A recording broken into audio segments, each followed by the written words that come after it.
Oh, good heavens. Splendid. Another. Don't mind if I do. Nothing like a good cup of cha to it for Spot. It must be me lucky day. Oh, great heavens!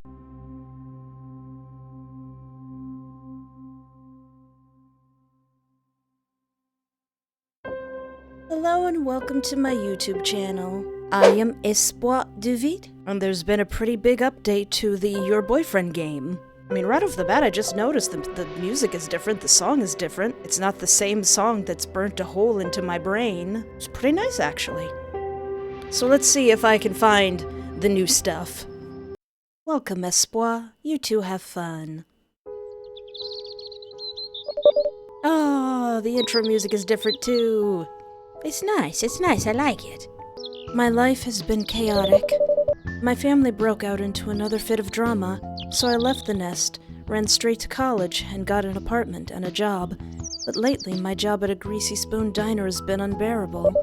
My job doesn't pay the best, so that meant I had to find a roommate to afford an apartment. And now, my roommate is always bringing some dropout into our apartment for late-night study sessions. My sleep schedule is wrecked, and even better, the rent on the apartment is late. Just Your Name looks around. Wait a minute, not again, no, don't put me back, I don't want to be back on the bench. And I'm like, sorry, Your Name, get back on the bench. You've got to meet your self-proclaimed boyfriend.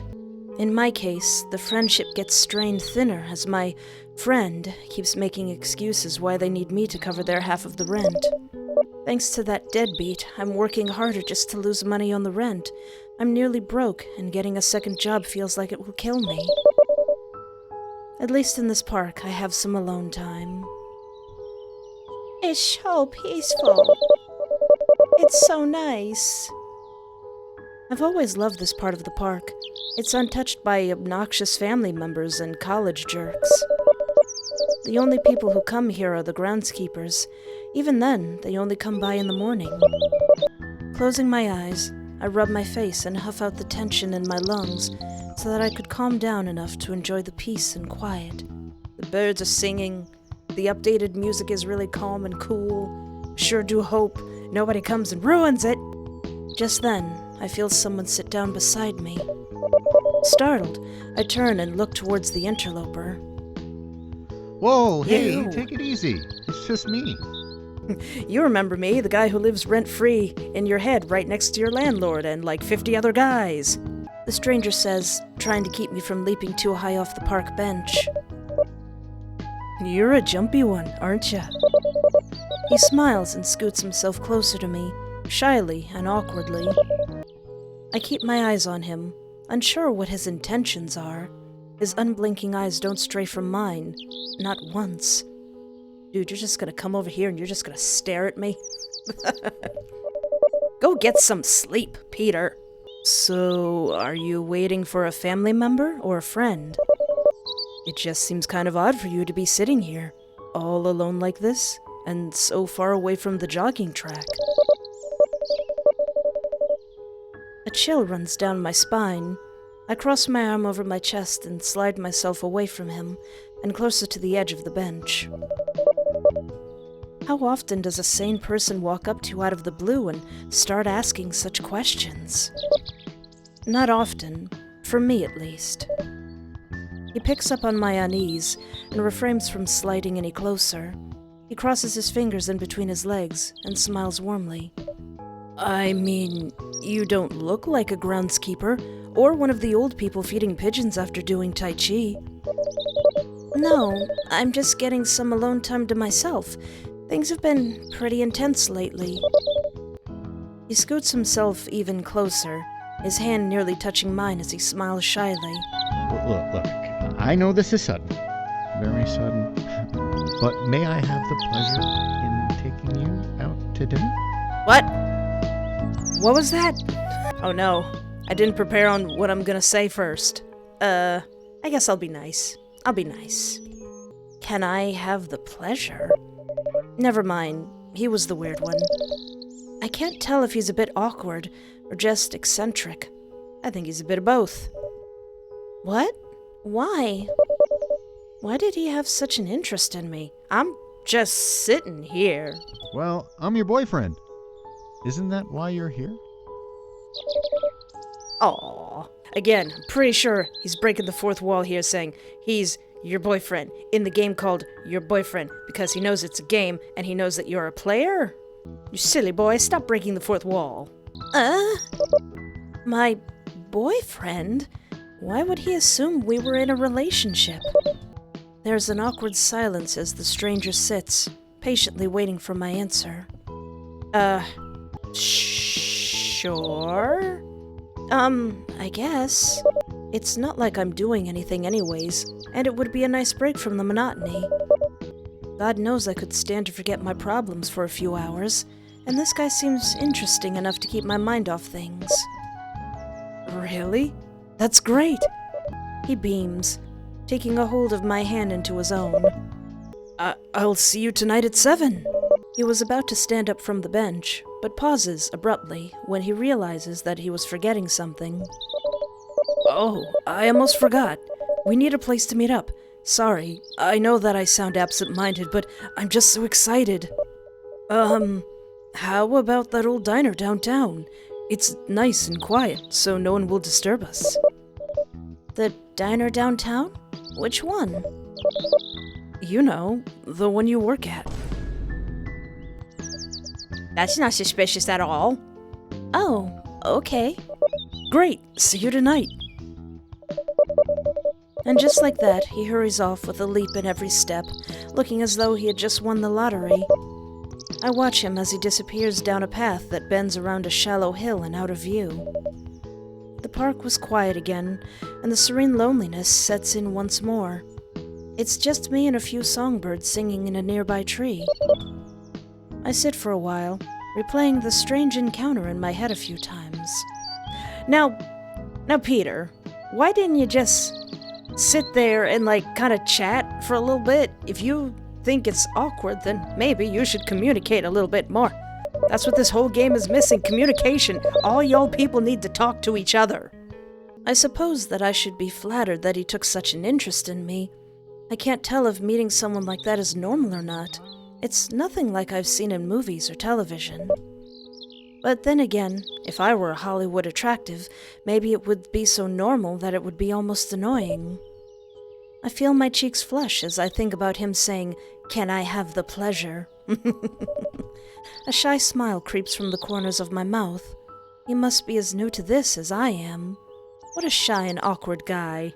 Totally not a murderer in any sense, or a complete psycho and manipulative creep. Ha! The birds stop singing, as I feel a knot grow in the pit of my stomach. How did he know where I work?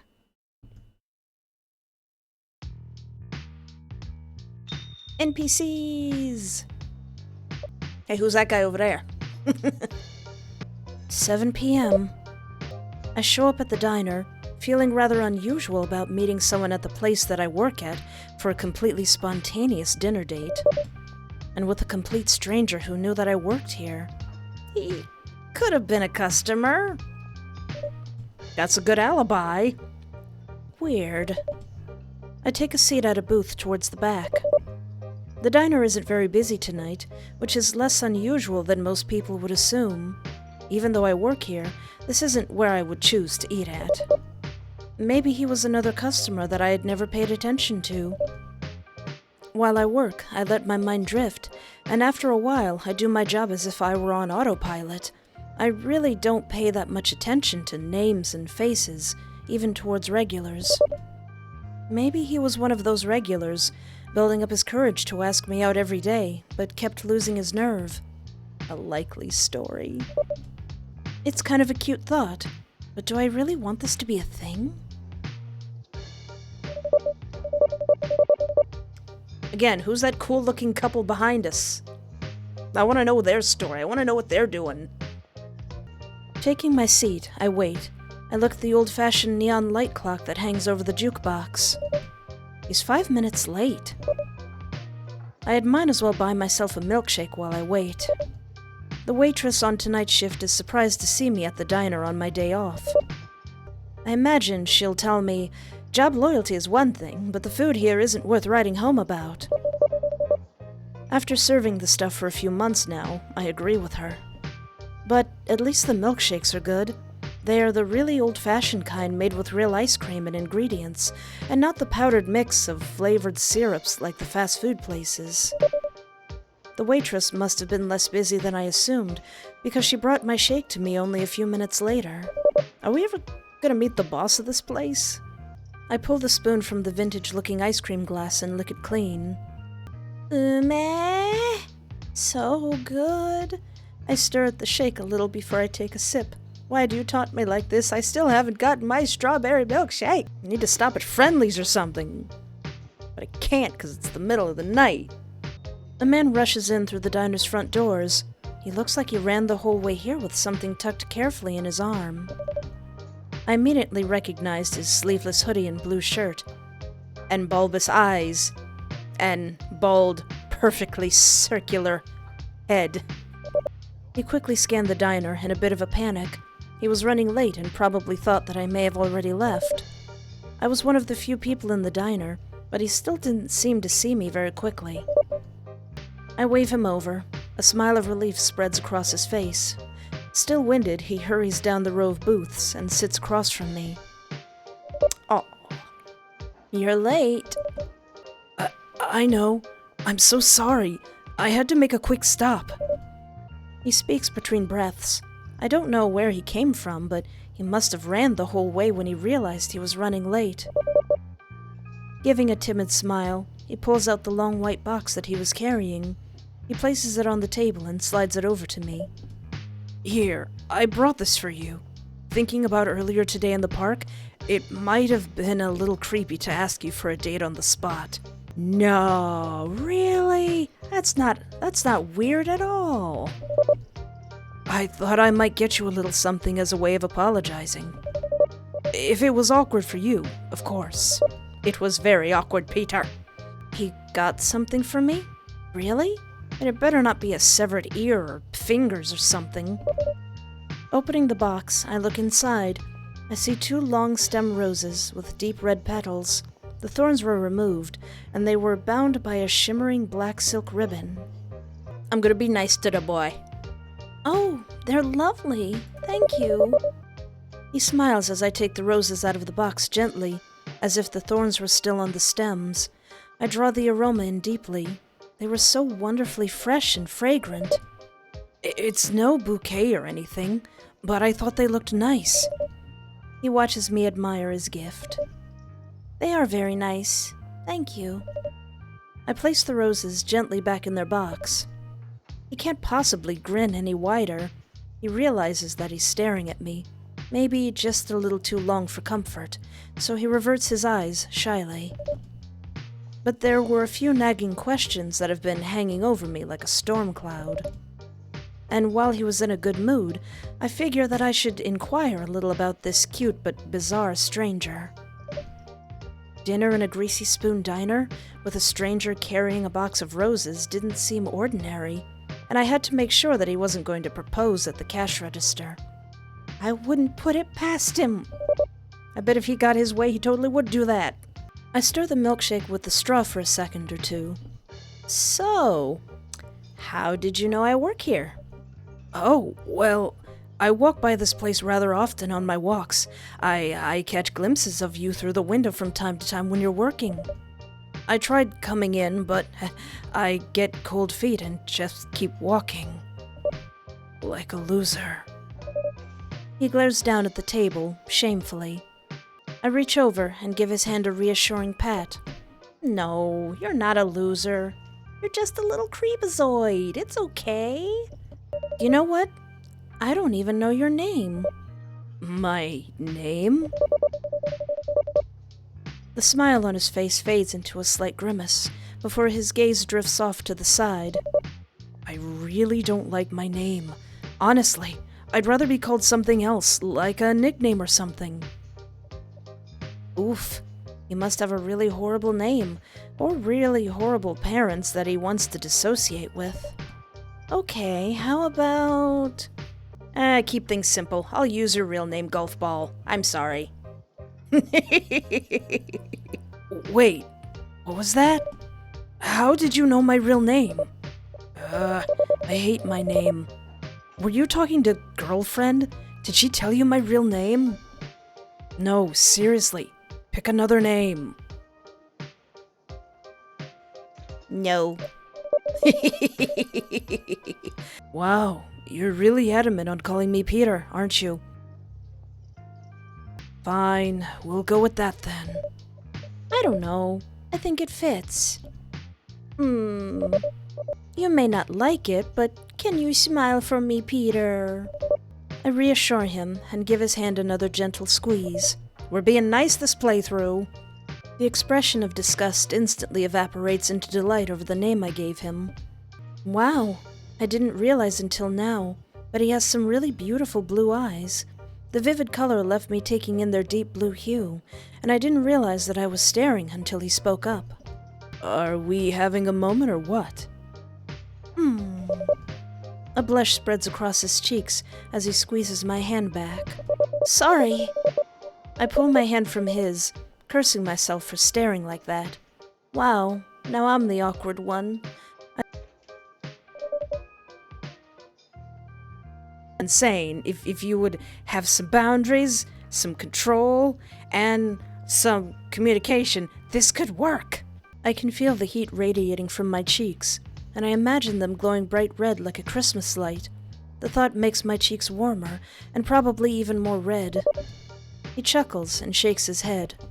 Hey, there's nothing to be sorry for. He reassures me with a soft smile. He looks around for something, to break the tension, and his eyes fall upon my milkshake. Hey, I was supposed to buy you something. Well, you kind of already did.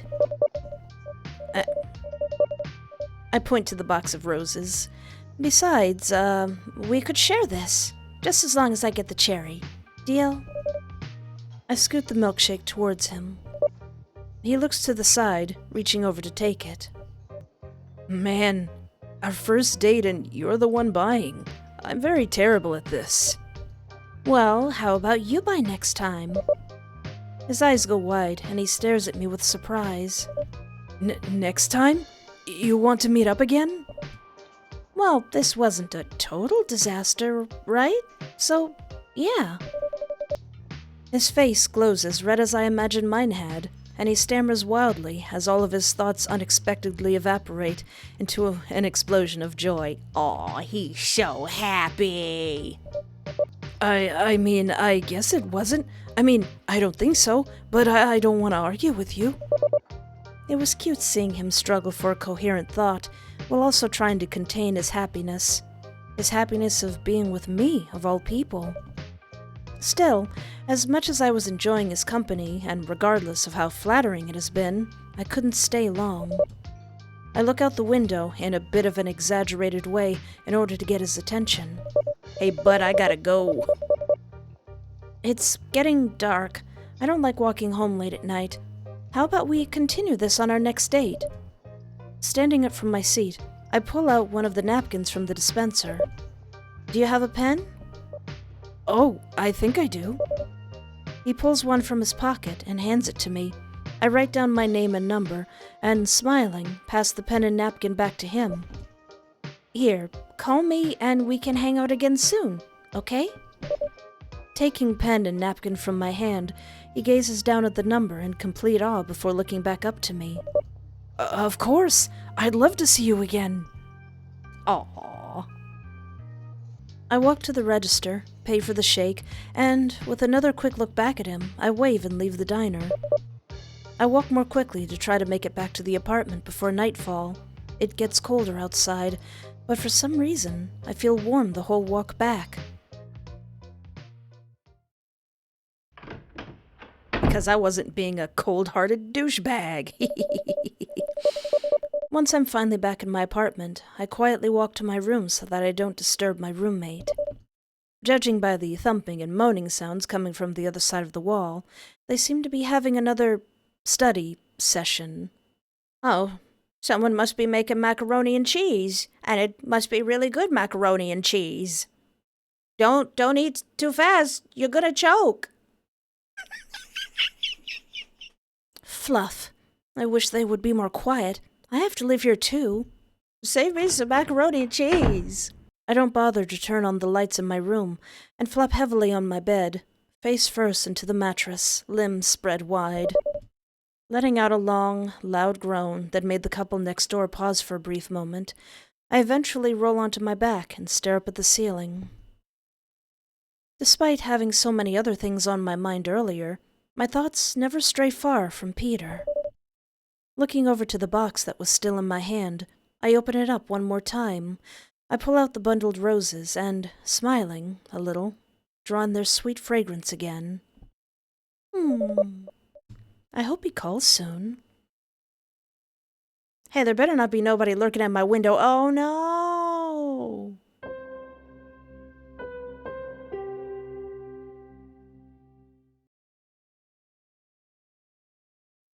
So, Espoir, did you have a nice time with Peter? Don't answer that. It's time to get up and face another day. Can't I just stay in bed? I roll over in my bed for a moment. Every inch in my body is begging me to wake up, but I don't have the willpower to go on living. I feel so sleep-deprived. I fight the will to wake up for a moment, rubbing my eyes before sitting up in my bed. I'm a mess. Take a shower, you will feel much better. I didn't realize I had left the window open. Peter! 9:12 a.m. Oh my god, I'm late for work! Finally dressed, I rush out of my bedroom, making my way into the kitchen section where I normally put my work keys. Hey, looks like someone's in a hurry. Lulu! Lulu! Holy poops, Lucy! Jeez! Startled from the sudden voice, I turn around and look over towards my roommate, who looks just as surprised as I am. Whoa! Chill, my dude. What's got you all jumpy this early in the morning? For a moment, I'm surprised she's not even irritated that I called her by name. She only allows it with people she trusts. You don't trust me, Lulu? We live together. Did you save me some macaroni and cheese? I then shake my head, focusing back on my predicament. I'm late for work, so I gotta bolt out before I lose my job. I frantically try to explain as I grab my keys from the kitchen counter and start to hurry my way towards the front door. So, no coffee then? She makes her way to the coffee machine to turn it off. As much as I have many issues with my roommate's lifestyle, lack of job, and always leaving me with the rent, at least she keeps the place clean and makes coffee for me every morning. I guess it's these little gestures that hold me back from looking for a new place and a new roommate. No, not today. Thanks, though. I answer before taking my leave, not entirely closing the door behind me as I bolt my way down the stairs and out of the apartment building. Gotta turn on, It's Pizza Time on my headphones to get to work quickly. Great way to start a new day. At least I'll be seeing Peter today. That's something on the upside. Maybe I can sell him to science. It's Sunday. There's usually hardly any customers on Sunday mornings, but even then, it doesn't excuse my lateness. Rushing through the front doors of the diner, I dash into the kitchen and grab my apron off the coat hanger along the far end of the wall. The apron seems to be the only place where grease stains don't get all over me. Fumbling to tie the apron on, I rush over towards the time clock and snatch my time card to punch in. Wait. According to this, I already clocked in. Who could have... My attention snaps towards the sound of approaching footsteps. Whoever it is, they're not trying to be discreet as they carry a clanking stack of dirty dishes back from a table. There you are. Where have you been?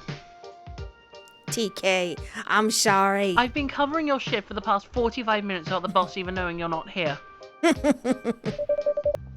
TK rushes by me as they gently place the dishes into the sink of soapy hot water. Wiping their hands, TK sighs loud enough to make sure that I hear it. They're like this all the time, though. Always acting like they're the big sibling to everyone and keeping things in one piece. Actually, I think it would be nice to work under TK. I huff as I try to think of an excuse that doesn't sound as pathetic as, "My alarm didn't go off," but the truth is all I have, so I try to downplay the issue. "I don't get why you're making such a fuss. We're pretty much dead on Sunday morning." "You clearly weren't paying attention when you came barging in." TK wipes their hands on their apron before gesturing for me to look out through the service window. What the? Are you kidding me? Why are there so many old farts here? Oh yeah, it is Sunday. You got the church folk crowd, too. I try not to raise my voice to the point that the fiber-chomping boomers outside did not hear me. Fiber-chomping boomers. A tour bus came along. That's what happened. Now stop asking questions and start waiting tables. TK hands me a spare notepad and pencil and nudges me out of the kitchen. Great. Here I am, hoping to have an easygoing day. So much for that. The breakfast crowd is rough, to say the least. The less I talk about the customers, the better. But today really pushed my patience. A couple of customers even threatened to refuse to pay for their breakfasts because it was slow and that they didn't get their coffee cups filled 5 or 6 times. I had to smoothen things out with a smile so sugary sweet that I would have given them a cavity. Luckily, I have a bit of charisma, and have been able to schmooze over all but the toughest of customers. Sometimes, it's just easier to give them an IOU, saying that their next meal is on the house. If they really are that ticked off, they leave quickly and never come back, and we don't lose any money. It's a win-win. It's just strange that some of the worst customers are the oldest. I guess you don't have much use for common decency and human kindness with one foot in the grave. Such a hassle. You all are lucky that this is the nice playthrough. Eventually, the crowd starts dying down, most leaving to do some sightseeing, others staying to order more coffee or lunch. At least these are the kind of customers that mind their own business and are more focused on eating or talking. Staggering to the kitchen, I let out a long sigh and rest against the wall, finally able to take a moment to relax. Ahem. I know you want to get off your feet, but you missed a table. TK sneaks over at my side, giving me a gentle nudge before pointing back out to the dining area. I roll my exhausted eyes and look over towards them. Can't you do it? I don't feel like having some geezer hurl their cereal on me again. I would, but you owe me for covering your tables for an hour. Dang it, they had a point. With a groan, I lean myself off the wall, try to straighten my posture, and stumble back out. Scanning the booths, I check all the tables I had already gotten, matching their faces and orders table by table. I don't think I missed any. A voice chimes in from the booth to my right. Hey there, stranger. No kissy. You gets no kissy yet. Hey, I was hoping you'd show. I'm being nice. I don't feel like being that nice. I just realized something. What would happen if I did an entire playthrough and didn't choose anything? Just let the timer run out all the time. Oh, thank God. I was hoping you'd show. Today has been insane. I noticed. He chuckles, looking around the area. When I saw the place packed to the brim with people, I figured I'd wait outside until the crowd died down, and get the chance to give you a little break. Well, you're a lifesaver. I sigh in relief, taking off my apron. Honestly, I didn't think things would be so insane today. First, my alarm doesn't go off, then I owe TK my hours since they covered my shift most of the morning, and my feet are already killing me. Hold on. The alarm didn't go off. The window was open. Was Peter already in my house? Did Peter mess with my alarm? Were you trying to get me fired so that I have no choice but to depend on you? narrows eyes at Peter. Well, I'll happily whisk you away from this place and go somewhere less crowded. I'll even carry you if you'd like. You gonna charm me like this the entire day? I certainly will try. He gives me a wink. Folding up the apron in my hand, I can't help but look away, feeling my cheeks go bright red and warm. You look so cute when you become bashful. He purrs, giving me a rather dreamlike smile, as though in complete awe of my flaring cheeks. Oh, hush! I squeak, embarrassed by him watching me like this. Anyway, I'll let TK know I'm heading out for my break. Hopefully they're merciful. Peter doesn't say anything, simply giving a little nod.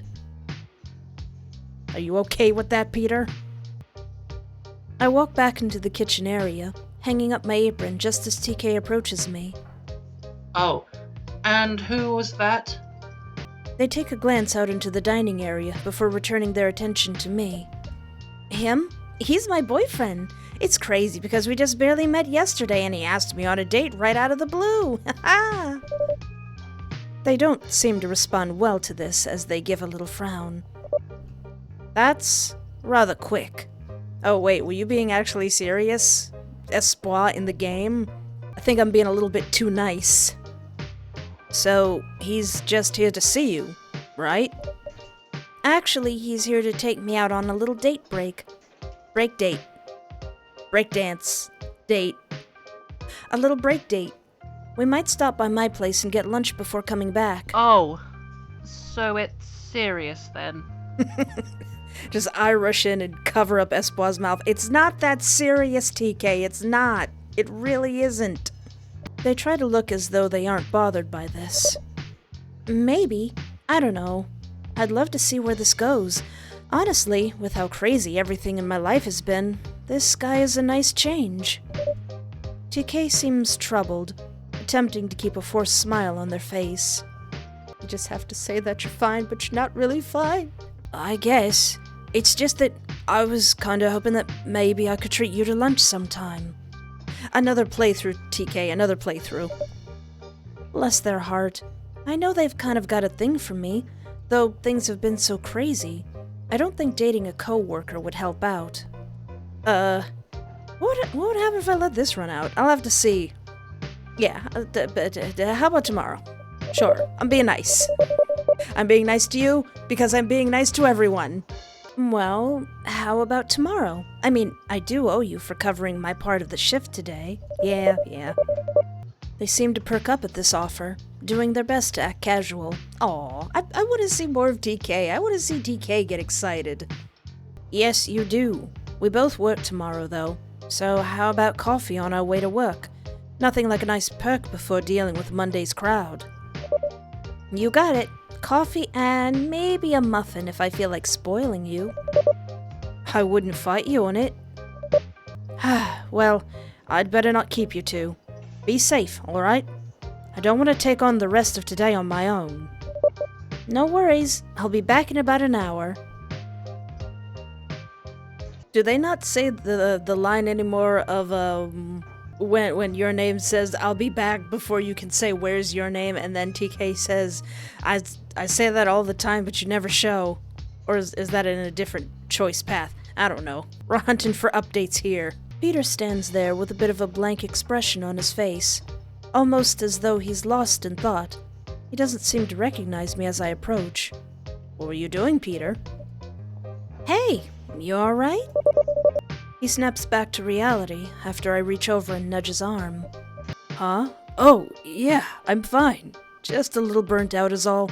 I've had a very late night. Late night doing what, Peter? Did it involve being in my room and messing with my alarm? Late night? Do you work as a security guard or something? He shakes his head and chuckles to himself. I wouldn't say that, exactly. My night hobby isn't something I can pay the bills with. I mainly test and review products. Test products? Are you a YouTube tester of some kind? Something like that. I just mainly film myself testing products like appliances, little inventions that claim to work, food, life hacks, that sort of thing. Sometimes I'll have a small company pay me to test their items, to help them gain exposure. It doesn't pay for a good review from me, though. Huh, that sounds like a fun job. A lot better than working here. It has its perks. So, ready to head out? Yeah. I can't be gone for long, though. TK needs me back in an hour. I'm sure TK will be fine if you're running a minute or two late. Besides, it's gonna be slow here for the rest of the day anyway. I guess so? Are you saying that because you made it slow, or are you saying that because you found the manga and now you can read the future? Here we are. Don't think I'm the kind of person who'll just let anyone in during a second date. Of course not. You're clearly a person with class, though it doesn't explain why you're dating me. I roll my eyes as I reach over to unlock the door. Hey, you're the one who asked me out. You're just lucky that you were too cute to turn down. I feel his warm hand rest against my lower back, and my body trembles. His gentle touch slowly trails upward. His tender caress makes my body burn. Listen here, dude. This is only the second date, and the first thing could barely be called a date. You just came up to me. You don't get to play hands. I can't help it. You're far too irresistible. Don't you try to rizz me up, sir. Hey, none of that in the hall. Mr. Williams. Startled, I spin away from my apartment door. I can feel that my cheeks are still flushed from Peter's touch, and I try to compose myself. Jeez, you scared the crap out of me.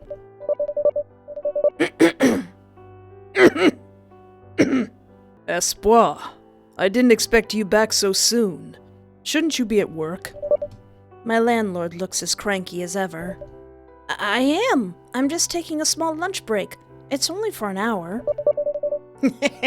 Those two looking at each other. Don is like, what is that? Is that your latest science experiment? The landlord seems unfazed by my excuse, and quickly turns his attention towards Peter.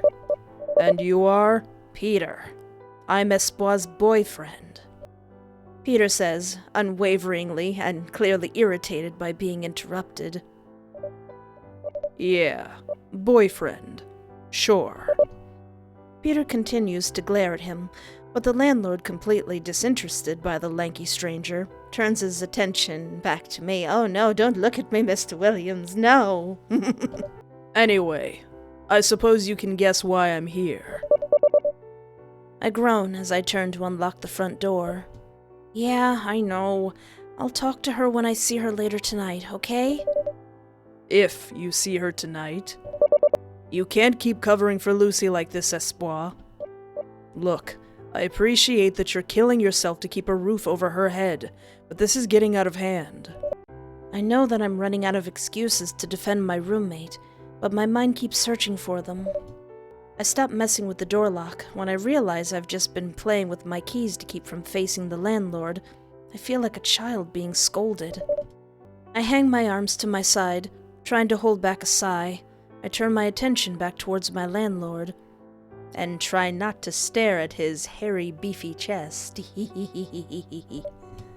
I know. I know you know, but I have to put my foot down, Espoir. She's violated her contract one too many times. But think about yourself. She dumps her half of the rent on you, leaving you to work triple shifts at a dead-end greasy spoon diner. Listen, I admire a hard-working person, I do, and I get that you're trying to be a good person, and you don't want to be mean, but you can't kill yourself like this. She needs to go. Heck. I can't kick her out. I like Lulu. Lulu is cool. She actually is looking for a job. She actually is a good person. It doesn't feel right to just kick her out. No, I'll take up a second job and work triple shifts there if I have to. Don't do that, Espoir. I know you're dumb enough to actually do that, so please don't. Frustrated by my tenacity, he groans loudly and rubs his throbbing forehead. Alright, how about this? You can work part-time for me and help out around this place. That way, no one needs to drag your body out of a gutter at 1 a.m.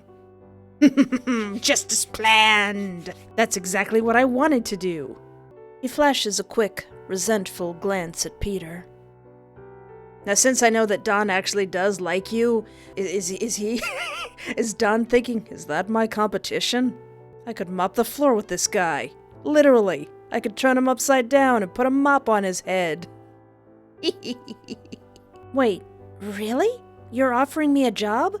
Working for you? If you're willing to learn to do more than just screw in a light bulb.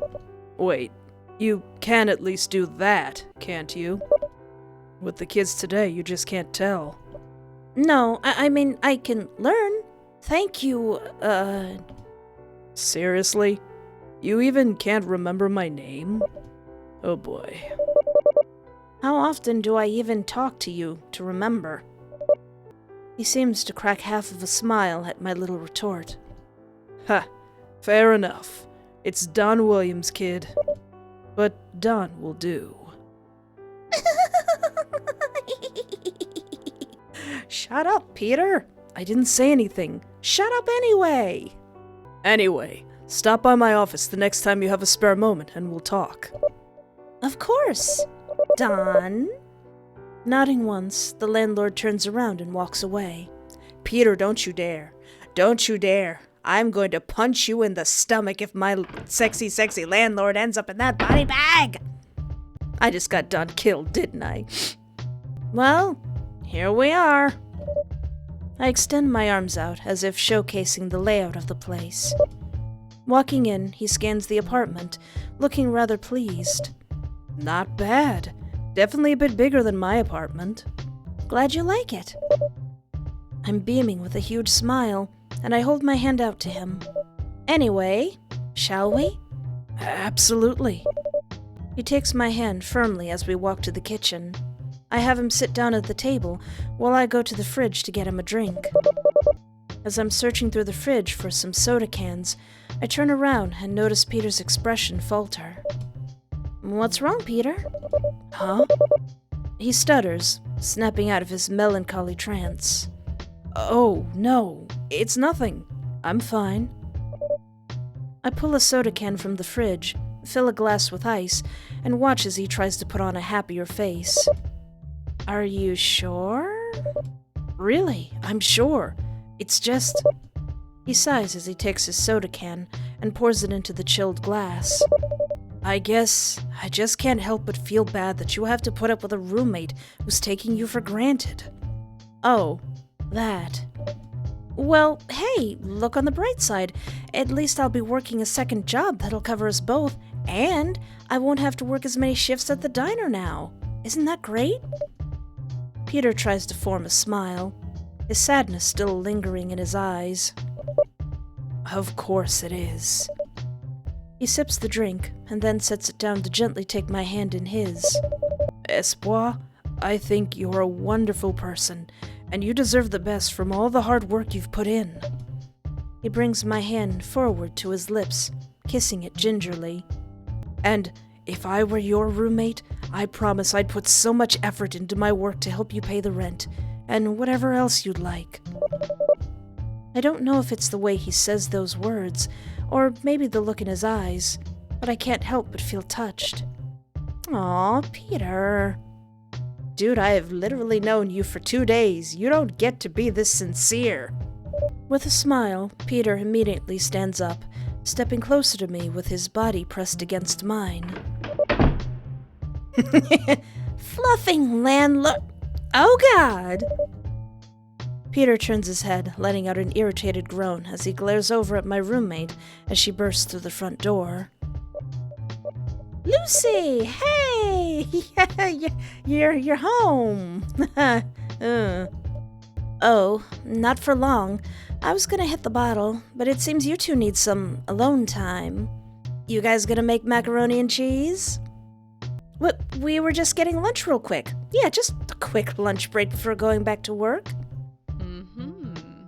Nothing like eating out for lunch. Yeah. Macaroni and cheese. Lucy! Oh my god! She makes her way into the front room and grabs up a small bag of pot she keeps tucked under the mattresses. She stuffs it down between her breasts before checking her pockets for a lighter. Well, you two take your time. Dunn wants me to meet up with him about some bullcrap or other.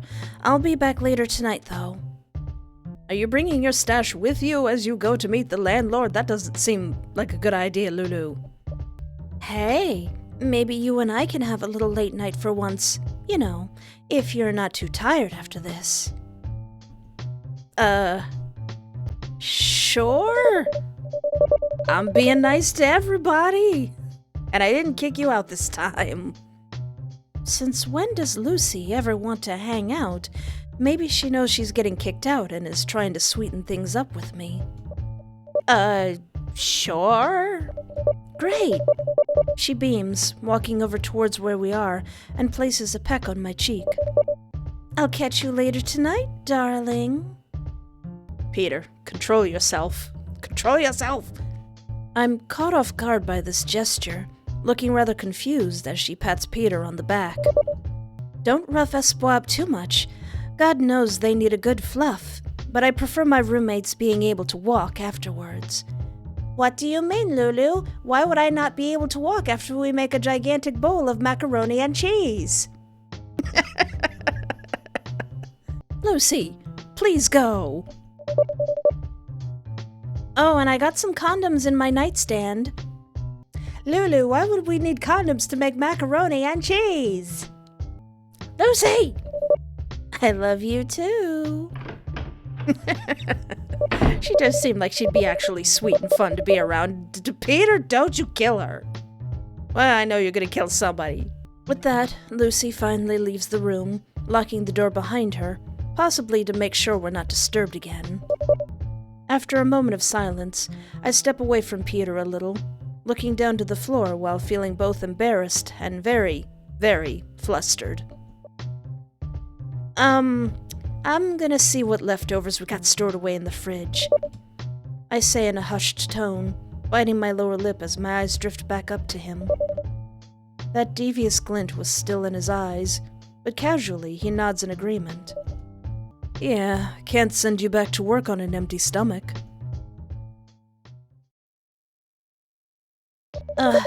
Why can't the rest of the day be like this morning? The moment I get back from lunch, this place is as dead as my dream job. TK walks up, dressed in their casual clothes and hands tucked away in their pockets. They yawn as they see me approach. You already checked out? Yeah, I'm ready to just go home and die. Oh, don't do that. I still need your help tomorrow. They chuckle, holding open the door for me as we both take our leave. TK starts heading to their car, rummaging with their keys for a moment before pausing, turning their attention over towards me. Hey, can I talk to you about something? Sure, what's up? They hesitate a bit, looking off to the side as they muster the courage to speak. About that guy. Peter. I know I have no place to say anything, but I got a creepy vibe about him. Creepy? How do you mean? It's just that it seems like he had his eyes on us the whole time we were talking. I don't know. He does seem a little weird. Not even gonna beat around the bush. They shift uncomfortably where they stand, still fiddling with their keys. Anyway, I'll catch you tomorrow. Be careful walking home. Yeah, you too. With that, TK gets into their car, fighting with the engine for a second or two before starting it up and driving off. I understand their concern, and maybe they're right. Peter and I just went on a 5-minute date and he was ready to make a gigantic bowl of macaroni and cheese with me raw in the kitchen. Maybe we're moving too fast.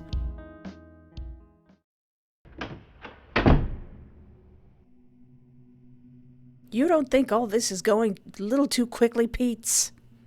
Lucy hasn't come back yet. Odd. She's normally home at a reasonable time.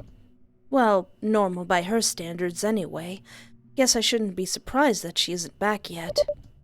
Closing and locking the door behind me, I don't bother turning on the lights as I shuffle my way to my room in the dark. Opening the door to my room, I reach over to flip on the light switch. Hey, why can't I open my closet? The door is stuck. Who keeps opening this? Aw, dang it. Did Lucy forget to even pay our utility bill, too? Hello! Setting my things down on my bed, I feel my way out of my room, looking around the inky void before me. See, this wouldn't happen to me because I've got like 2 flashlights in every which one of my rooms. Ha ha ha ha! I think we have some candles placed somewhere. Ah! What? Or who did I bump into? Lucy? Is that you? Wherever it is, they stay quiet. Dawn? Are you in here? If only.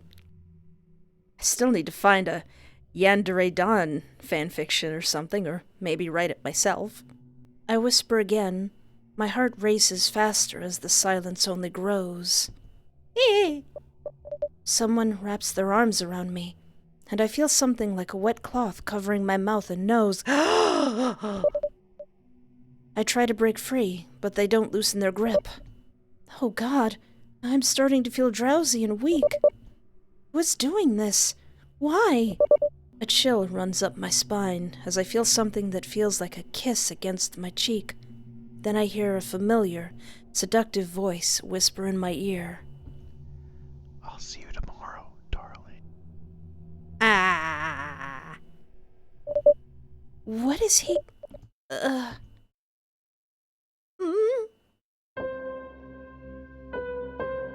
How dare you do this to me, Peter? Now am I going to be able to say, hey, that was Peter. I think I should talk to him about that. Or are they just going to let it slide? Ah! What? I'm back in my room. My head is pounding. What happened last night?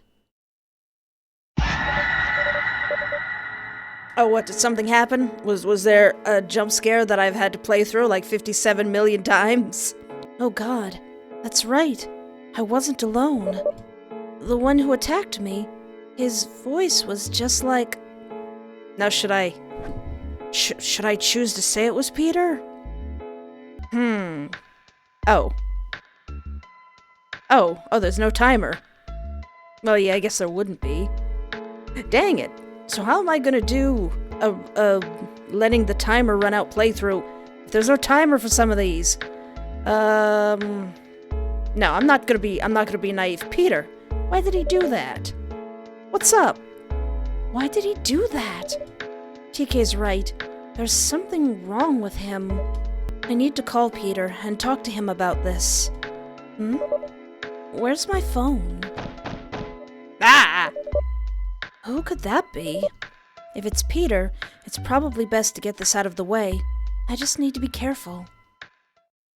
One part of me hopes it's Peter. Then again, another part of me doesn't. I have so many questions, but now I'm too scared to ask them. Ah! Coming! Quickly making my way towards the door, I take in a deep breath and look through the peephole. Oh, Mr. Williams. Fancy seeing you in the building that you own. You already used that joke last video, Espoir. Dawn. Sorry about that. I thought you were someone else. Paranoid enough not to answer the door, huh? Sorry. Don doesn't seem to acknowledge the apology as he crosses his arms and continues. You'll need to be more vigilant on answering the door from now on. A lot of folks will be running to you to take care of things around here. Oh yeah, cause I forgot we're gonna work for him now, as long as he's not dead! He's right. Great first impression I'm making so far. The man heavily sighs as he reaches into his back pocket and hands me a small to-do list. Here are a few minor things to spruce up around here. Simple stuff that hopefully you can handle. I take a look at the piece of paper that Don places in my hand. I didn't realize he had such nice handwriting. The list seems basic enough. Take out the garbage, sweep hallways, check up on Miss Greta, change light bulb in downstairs public restroom, restock cleaning supplies, should be delivered today, remind me, Don, to check the upper unfinished floor for rats. What if I say, I might need help with these. Wait, rats? The older man rolls his eyes upon hearing this. Don't worry about the rats, alright? I'm not even sure if we have any. There have been complaints about something moving around on the upper floor, so that's my only guess. I wonder if this has something to do with Peter. Anyway, I guess I could give you a little training, but just for today, alright?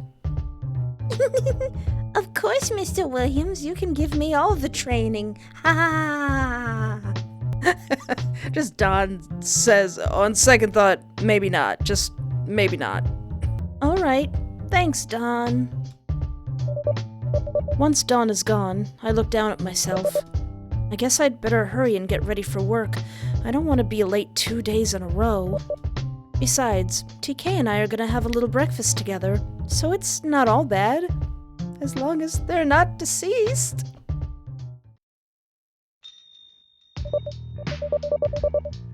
And here we are, looking down the barrel of lower than minimum wage, possibly expired food, and obnoxious customers. Ooh, pretty new NPCs. At least I won't be here for long today. I'd better hurry and clock in. Hey, Espoir! I texted you earlier. You did? Pulling out my phone from my back pocket, I turned it on to check my messages. Weird. I'm not seeing anything from you. Well, I did. Anyway, I was trying to tell you that there's no work today. We had a break-in last night. A break-in? Who? Not sure yet. The kitchen is a wreck though. The back door is completely busted in, all the cooking equipment is banged up, and the boss's office is completely ruined. Who would have the strength and tools to do all that? Jesus, was anything stolen? I don't know. Just then, a distressed holler is heard in the kitchen area. I can't make out what's being said, but suddenly an officer quickly makes his way out of the kitchen, radioing for an ambulance. Oh look, it's my future stepson. When I marry Don, his father. He looks completely distraught. As soon as he makes the call, he turns his attention to us and asks us to wait outside. Why? What's going on? The officer doesn't say anything at first, still looking as though he's trying to process what he saw. Please, we've found a body locked in the freezer. He finally manages to explain. I need you to wait outside, okay? TK's shoulders drop upon hearing this. What? Wait outside, please, is all he mutters. He doesn't seem to have the energy to repeat himself.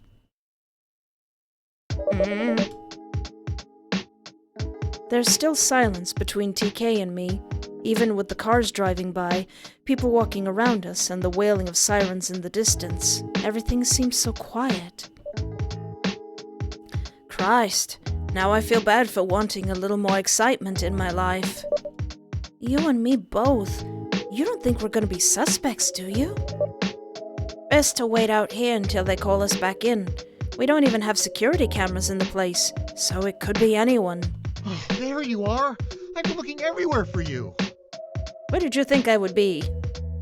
Oh, God, you had me worried sick. Are you all right? What did they say? If they blame this on you, I swear to God, I'll... We need to talk, I say in a firm tone. Talk? He says with confusion. Why? What did I do? I hesitate to say it with TK there. Biting my bottom lip, I take Peter by the sleeve of his shirt and look over towards my coworker. Could we have a minute? This is kind of personal. I can see the glint of joy in their eyes upon assuming there's something wrong between Peter and me. Oh, TK. Yeah, sure. You two go ahead. I'll let you know if they call us in for questioning. Listen, buddy. Listen, Palorino. I'm getting tired of your shenanigans, Buster. Still tugging on his shirt, I guide Peter over across the street and into a nearby alley, finally letting go and glaring at him. You knocked me out last night. Why?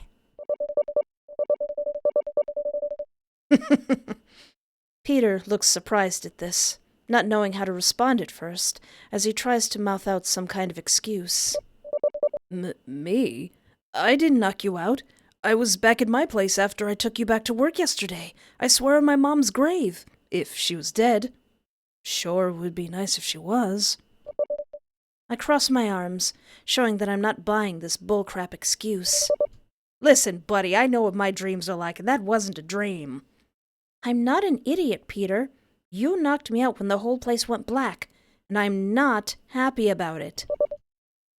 Peter doesn't attempt to lie any further, as his shoulders slouch, eyes to the ground. Sorry. I didn't want you freaking out that I was there, so I panicked. And you just happened to carry chloroform with you when you came over? Yes. Oh, you little stinker, you. Jiminy Christmas, what's wrong with you? I can't wait to try a no-choice run, see what that turns into. Jesus, what's wrong with you? Like, honey, honestly, seriously, what is wrong with you? I know you're seeing a doctor. I know that. But what is wrong with you? You're what's wrong with me. You're the one who keeps me awake at night. You're the one who is always on my mind. The one who makes my heart beat out of my chest each time I see you, smell you. You want the truth? The truth is, I'm mad. Mad to the point where I'd caress your skin while you sleep soundly each night, wanting, needing to feel you from the inside and fill you. Grinding against you isn't enough anymore. Wait, does that mean you saw me in my pajamas? You saw my ankles? Ugh, how lewd. Oh, Espoir, don't you get it? I'm opening my heart to you. I'm being forward. I'm being honest. Trust matters in a relationship, and I'm tired of keeping things from you. Peter steps closer, his hands resting on the wall behind me. I love you. I've loved you from the moment I saw you at the diner. I wanted nothing more than to storm in and make macaroni and cheese for you in front of everyone, letting them know that you belong to me and that I to you, though that wasn't a proper way to approach you. So, I had to follow you instead. Study your pattern, memorize your schedule, practice what to say when you were finally alone and not working. The park was the perfect place to finally approach you. Peter smirks as he leans close. A dark glint was in his eyes as he cupped my cheeks in his hands. You're upset with me now for last night, sure, but you and I can make this work now. No more hiding, no more secrets, just us. Saying this, Peter parts his lips a little, a long and girthy tongue snaking out from his fang-filled maw. You've got a long, girthy tongue, you've got a fang-filled maw. What's next? You got the little thing from Alien?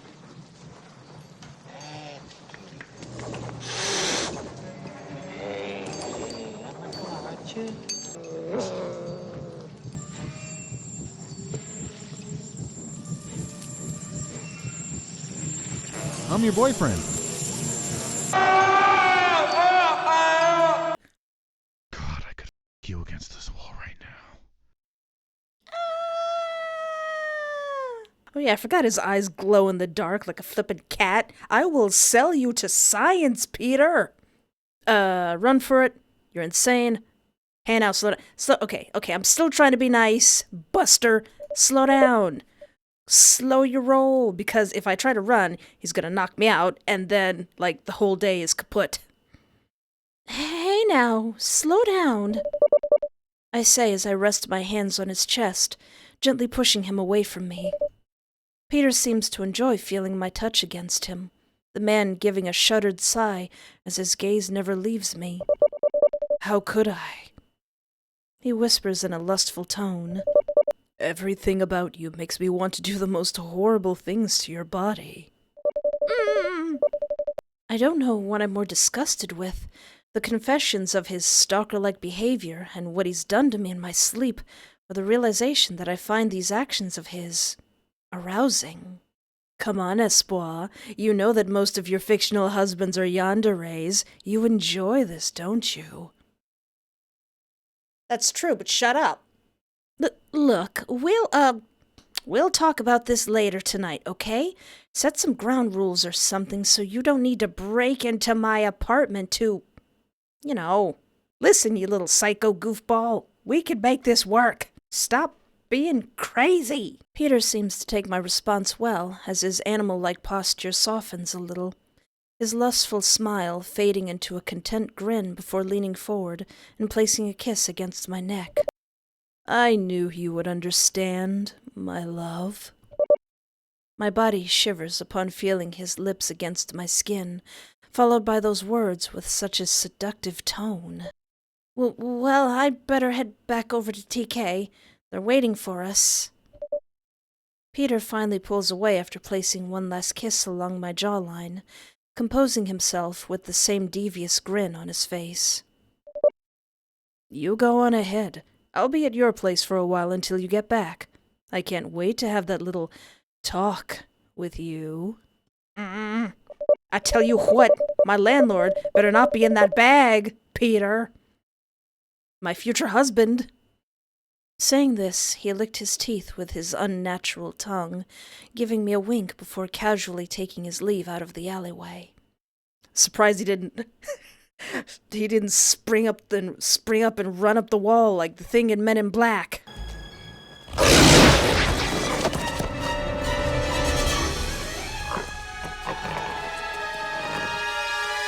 I will sell you to the Men in Black, Peter. Dear God, what have I gotten myself into? I've been too nice in this playthrough. My attention is drawn back to TK, who is still waiting for me across the street. I peek out and look around, making sure Peter isn't lurking around before crossing the street. Thank God you're back, they say with a sigh of relief. But that relief is gone the moment they see the look on my face. Uh-oh. What happened? Yeah, Peter is a fluffing animal.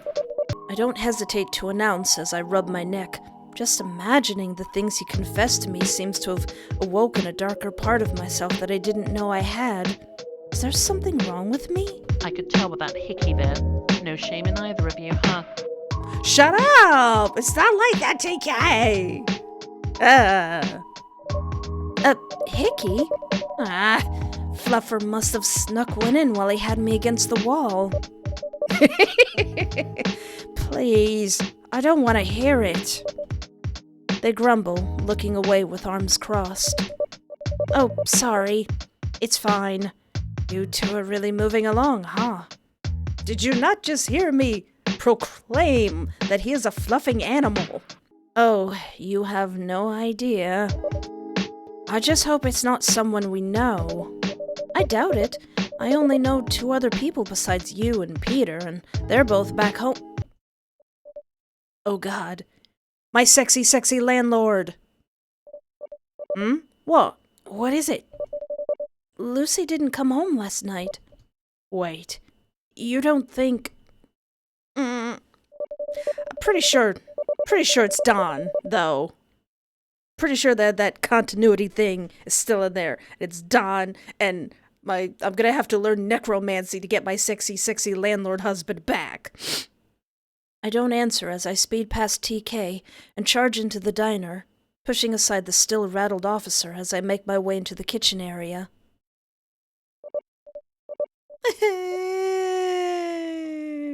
I'm glad it's not Dawn, but Jeez. Was there always a broken pan up there? Is this art slightly different? I don't know, but... Oh God. Oh God, please, no. My sexy, sexy roommate. No, no, no. I feel someone pulling me away from the scene, verbally demanding I keep my distance. No, that's my roommate. That's Lucy. Huh, I was wrong. It wasn't Dawn, but then again, I'm dragged back into the diner, TK coming to my side, attempting to calm me down. My outburst causes a scene. There are more questions than intended after identifying the body. I do my best to give as much information as I can. I don't know anyone who might have done this to her. I mean, Lucy was always with a questionable crowd, but I never saw her doing anything that might get her killed. Thanks for walking me home, TK. It's no problem. We're off for a while, so I'll be checking up on you tomorrow morning if that's all right. I'd love that, actually. Unfortunately, I won't be here tomorrow morning. I'd love that, actually. Thanks. TK steps closer and hugs me, their embrace tight as they nuzzle against my cheek. If you need anything, I'm a phone call away, alright? I can't help but hug them back. TK's always been so sweet and supportive, despite how many times I've ignored their feelings for me. I need to make it up to them sometime. TK finally pulls away and pats my shoulder. I'll see you tomorrow morning. Try and get some sleep. With that, they take their leave, hands shoved in their pockets and head hanging low. So is Dawn here to comfort me if Lucy's dead? Peter is sitting on the sofa as though he's been waiting for me the whole time. The moment he sees me walk in, he jumps to his feet and hurries over towards me, giving me a tight embrace. Don't touch me, sir. Just take a hand and mush his entire face. There you are. Dear God, that took forever. I was getting worried. My grip is weary as I wrap my arms around him, not sharing the same kind of force. Today has been exhausting. Sorry about that. A lot goes into these investigations, I guess. Hey, wait a minute. Why am I apologizing to you? You not only threatened me, you harassed me, you put me against a wall, you saw my ankles. Pulling away, I walk over to the kitchen area, set my keys on the counter, and see the coffee pot still has some coffee left from the day before. You know, she always saved me some if I didn't have any that morning. Lulu. I know. Wait, what do you mean you know? Peter? Wait a minute, what do you mean you know, Peter? Stop breaking into my house, dude. Jeez, come in. Mr. Williams. Mr. Williams. Mr. Williams.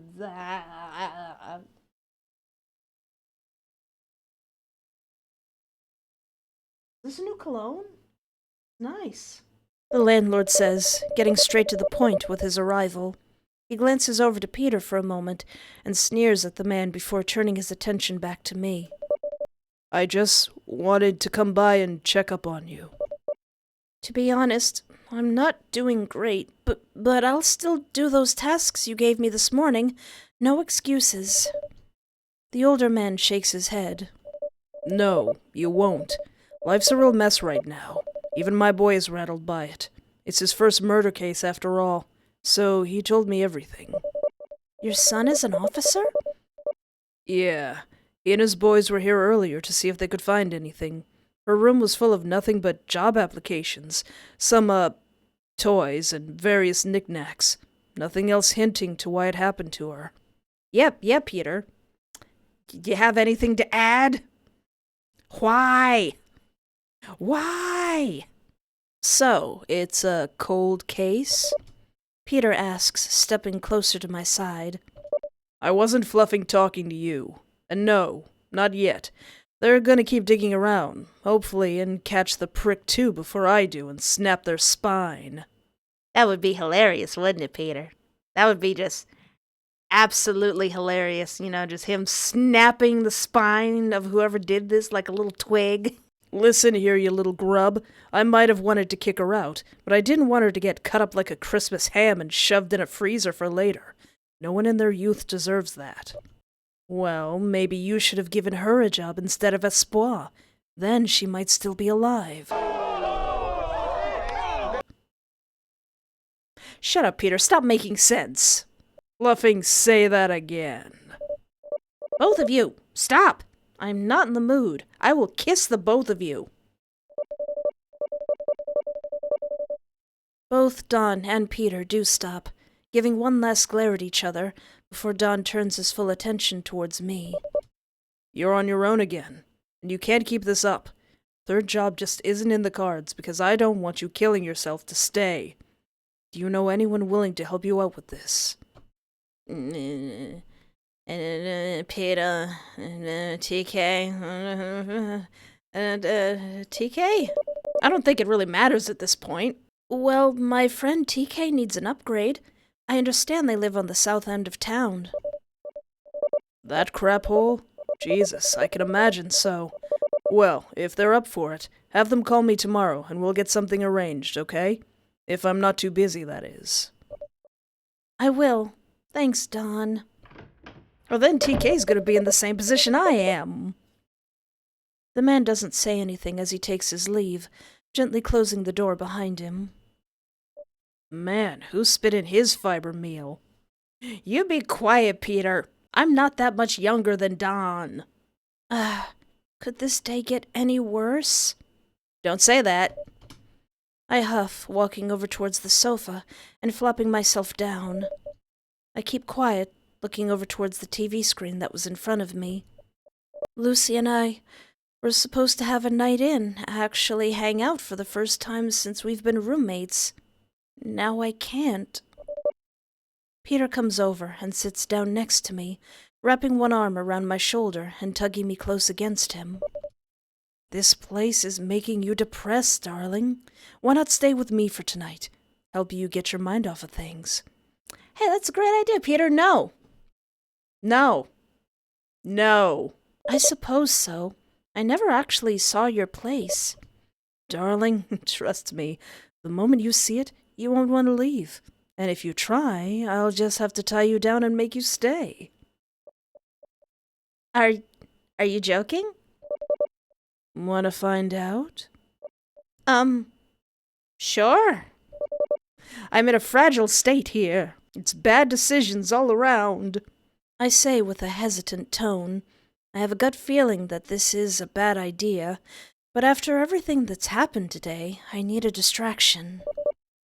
A smirk curls on Peter's face as he stands up from the sofa, extending his hand to me and helping me off the sofa.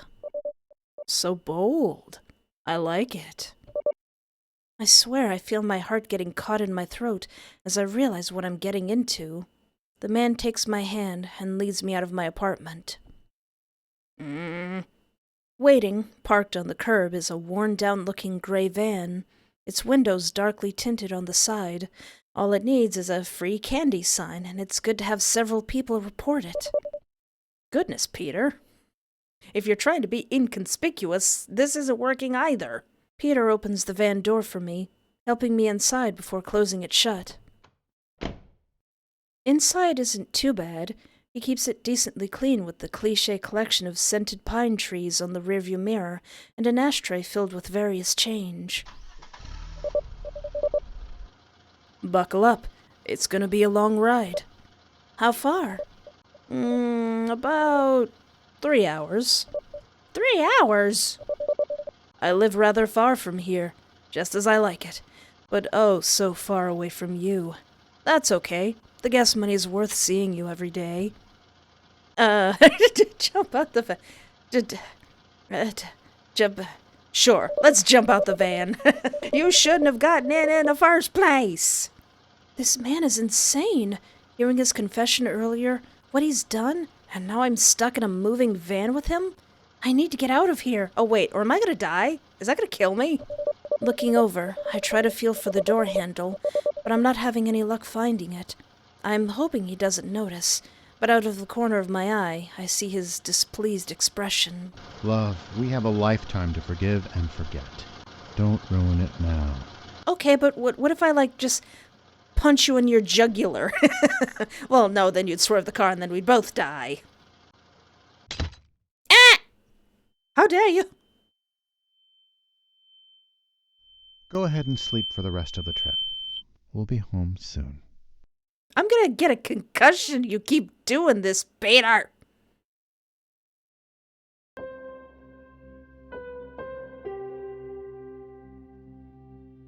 So since all of the updates are mostly with day 4, there's not really much more I can show. However, I haven't tried the thing where I don't press any when the options come up and there's a little timer. Where would the game lead me if I didn't press anything at all, if I was completely hands-off?